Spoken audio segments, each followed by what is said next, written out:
This Raw Vision video is brought to you by Metro Solar, proud partner of the Richmond Football Club.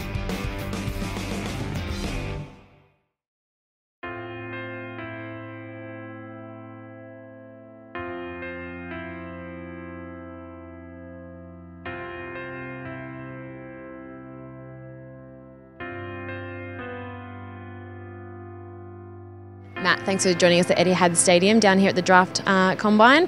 What have the draft hopefuls been up to the last few days? They've been through a series of tests, a bit of sprint test and agility test yesterday, repeat speed, done the medicals with the doctors, so the AFL doctors, all the club doctors from all the clubs are here checking over the guys. Obviously done some interviews as well, so today they'll do a little bit more. The beep test and shuttle, tomorrow 3K and a few other things as well. This morning they're doing some skills testing, so clean hands, kicking test, all those types of things. And as a recruiter, what do you get out of these few days, and how's the talent looking this year? Yeah, we get a lot out of these days. The interview process is really important for us. Getting 100 and so kids together at the one time makes it a lot easier for us to get to them. So we'll probably interview anywhere between 30 to 40 kids over the next few days. So having all that information here, we get to see how they approach the testing. We obviously get the results, but actually how they go about it. Do they really want to have a go and really want to perform when the pressure's on them? So yeah, we get a lot out of this. And how important is that interview process? Do you find out a lot more about them as people as well? Yeah, we do. The interview process is probably the most important part of the combine for us.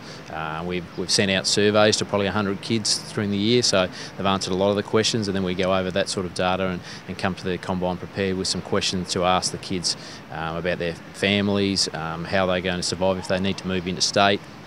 Where would they like to live if they did those types of things? So yeah, the main thing for us is the interview process, which we find really beneficial here. And what are some of the other non-negotiable skills that a player needs to be drafted these days? Yeah, probably the number one thing we look at when we watch the play is how competitive they are. AFL footy is a really tough game, as we all know. Looks pretty glamorous on the weekend, a couple of hours, but it's the 6-7 days a week that the guys are in at the club. They get one day off, and the other 6 days they're working as hard as they can. So, do they compete on field? Do they compete off field? We obviously look at their kicking. But mainly the competitive side of the game, probably the endurance side is probably becoming more paramount, as everyone would know, with the rotation cap coming in. So we look at a lot of those types of things. So the beep test and the 3 kilometre time trial, which they'll do here, combined with a lot of the GPS data we get now from junior age footy during the year, helps us to put together the pieces of the puzzle. And what happens after the combine? Do you go away and finalise all your prep for the draft? Yeah, we do. So we've got probably a good 5-6 weeks before the draft. So we've got a lot of information all over the place about the kids with their fitness testing and the vision that we've got from their footy, interview process. So we've got a lot of information to pull together, and then we've got to map out probably in the next 5 weeks, is there anything else we need to tick off? And then we'll probably get closer to the draft, probably a couple of weeks out.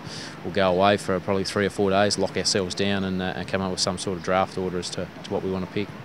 And then for Richmond, are there any sort of types of players that you're looking at, or will you just go for the best available talent at the time? We'll probably look to best available talent with our first pick, yeah, and then we'll maybe try to balance our list as we go through the draft. But it's probably a simple thing. You want to get good players, but we want to get good people in our football club as well as good players, and that's probably where the interview process comes in. So we see them play a lot. We've got all this data, but what sort of people are they? They're the types of people we need at the football club. Good people in good football clubs make great football clubs.